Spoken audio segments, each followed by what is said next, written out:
The fleet moves like a hurt heart through cold water, each gun a distant promise of thunder. I remember home in the salt on my palms, and how small prayers fit into the seams of my coat. Steel breathes around us. We steer a fragile will across a sea that does not forgive mistakes. The gong speaks in the language of survival. Every heartbeat answers in the rhythm of duty. Men climb the sky to stitch silence into the enemy's map, carrying the weight of an entire fleet in their wake. We fly not for glory, but to break the noise of distant guns and make space for tomorrow. Numbers become ghosts on glass. Every ping a possibility of death, every echo a calling we cannot refuse. The sea breaks open in metal flowers, and for a moment the world forgets the meaning of mercy. Fingers point to tiny islands. Each coordinate is a life folded into a strict, merciless plan. Once you seal your face to the wind, there is no room for fear.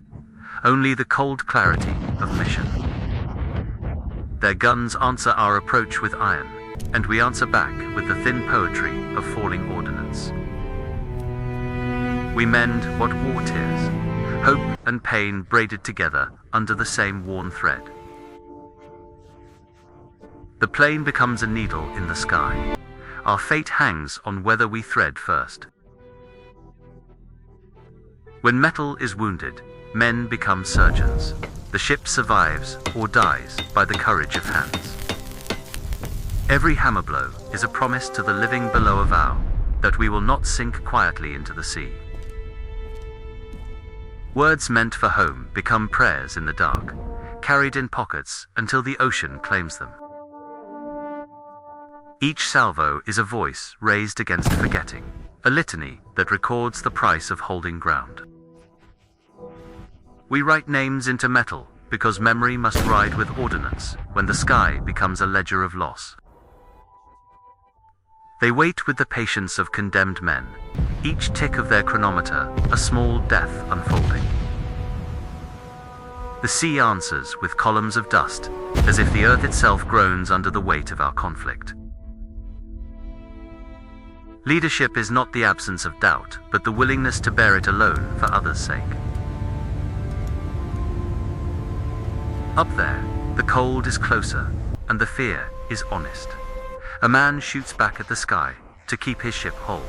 Time compresses into a single syllable of terror. A life chooses to become our wound. The deck remembers the exact shape of explosions. Scars that do not fade teach sailors new prayers. We pull pieces of our days back from the sea and hope the next sunrise forgives our mistakes. Signals are the flesh of coordination. One wrong wave can turn order into ruin in an instant. At night, we trade bravado for silent confession, and the sky becomes a ledger of our small, shared fears. He reads his child's name aloud to keep the sound of home alive inside the thunder. We stitch steel with fire, and the stubborn belief that ships, like people, can be mended if hands will it. Smoke buys seconds, and seconds become survival. We trade sight for salvation without ceremony. We study their movements like surgeons studying pulses, seeking the single rhythm that will break their hold. In the pull of a dive, there is a prayer hidden between G-forces and the stubborn call to return. The hangar smells of oil and deferred grief. Every face, a ledger of near misses and promised returns. We speak in arcs of iron and smoke, hoping to translate pain into silence across a few ruined hills. He knows these shores by the map of scars they will bear, and his hands tremble with a respect both humble and fierce. He counts the seconds between bursts, like beads on a rosary, each one a small miracle of survival. A wounded ship keeps going because men refuse to let it stop, and refusal becomes a kind of prayer. When a body is carried away, the deck inhales sorrow and stores it in silence for future nights.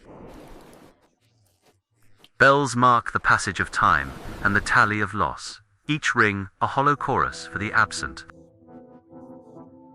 We move past the ruin like witnesses, and the smoke writes the story of what we could not keep.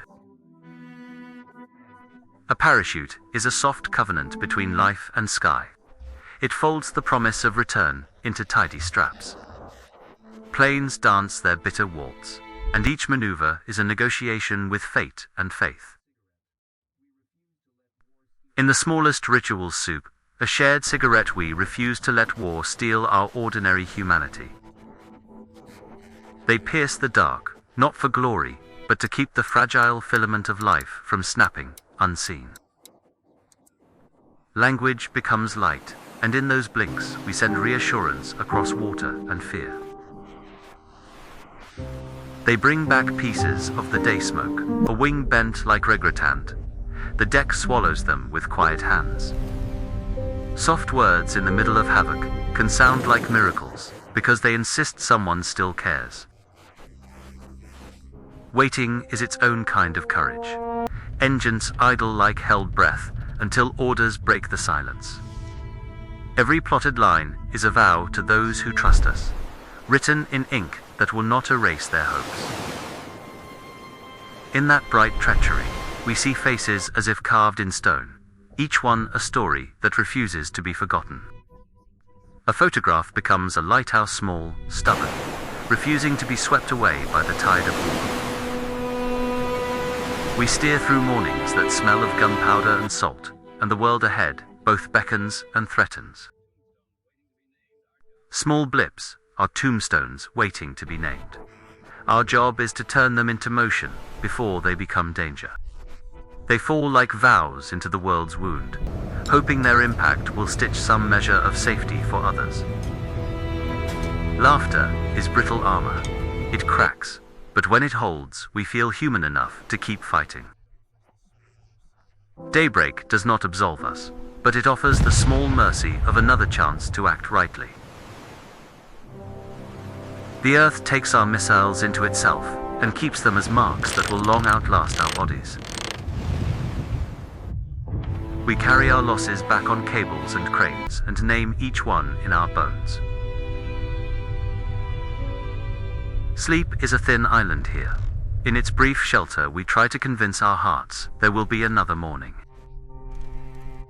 Helmets hold the echoes of shouts, the warmth of breath, the memory of hands that steadied us in terror. The ledger is the cold witness to sacrifice. We honor names by counting them honestly and mourning them loudly. A toy is a stubborn heirloom of innocence. We keep it near because it reminds us what we fight for. Nature collects our violence quietly, and the sea will eventually claim even the loudest of our deeds. A thumbprint on paper is a private benediction. Small rituals steady men before they launch into the chaos. We race to collect the pieces because abandoning them would be a quiet, intolerable betrayal. Promises are the fragile medicine of this place. They must be uttered with the courage of those who can keep them. Storms do not ask permission for their fury. They remind us how small our plans are against raw nature. We endure the weather as we endure war by clinging to one another and to the stubborn desire to survive. Reports reduce human mournings into sentences. Still, we read them as if they might shelter a miracle. We cut through mist because to wait is to risk being devoured by the enemy's patience. Bearings are the trust we give the world. We follow them trusting someone else's hand will hold steady. Even battered machines carry the stubborn dignity of return. A landing is a small triumph over the day's havoc. Steadiness is learned by touch more than by orders. It passes from hand to hand like a sacred tool. At night, the stars feel like permission to imagine home, and we hold those small lights close between gunfire and sleep. What we break becomes a landscape of grief. Those who survive are tasked to carry the ruined stories. In the smallest private moments, leaders write confessions to themselves and keep them where no one can judge. Hands that reload are hands that refuse despair. Each round becomes an argument against surrender.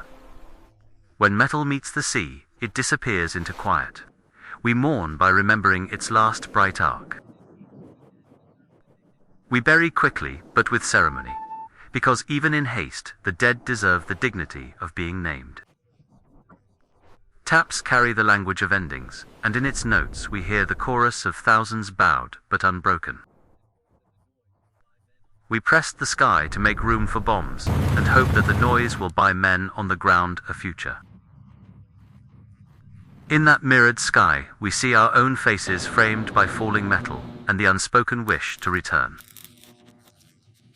In the hush of midnight, we do the slow work of keeping life afloat, patching hope into steel. For a moment, the deck breathes easy. The word open tastes like victory and temporary salvation. Even wounded, the ship keeps its course. Stubbornness becomes the most human response to overwhelming odds. Records keep truth from dissolving. Each entry is a quiet oath to remember who we have been. Plans are remade in wet light and urgency. Leaders trade maps and courage until a path appears. Tears in the wind are unsung. They fall for lost comrades and for the fragile mercy of survival. They step from dark into light, carrying the smell of smoke and the stubborn refusal to be erased. Small acts of preserving beauty become our secret resistances against war's hunger to obliterate everything gentle.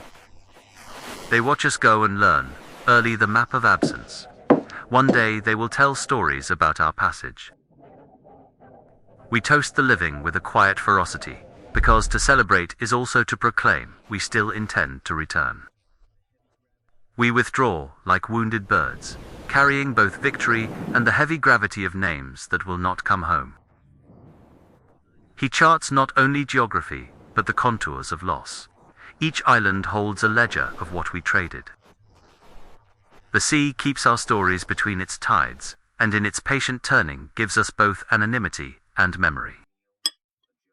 We gather the shards of our day to make something whole, again a meal, a joke, a vow to press on.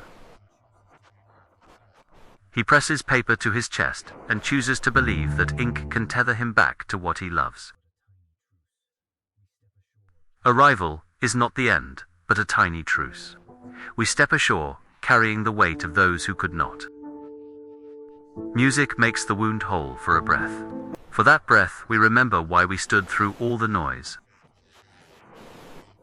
We leave the sea behind for now, carrying its salt in our bones, and the fragile hope that tomorrow will be kinder.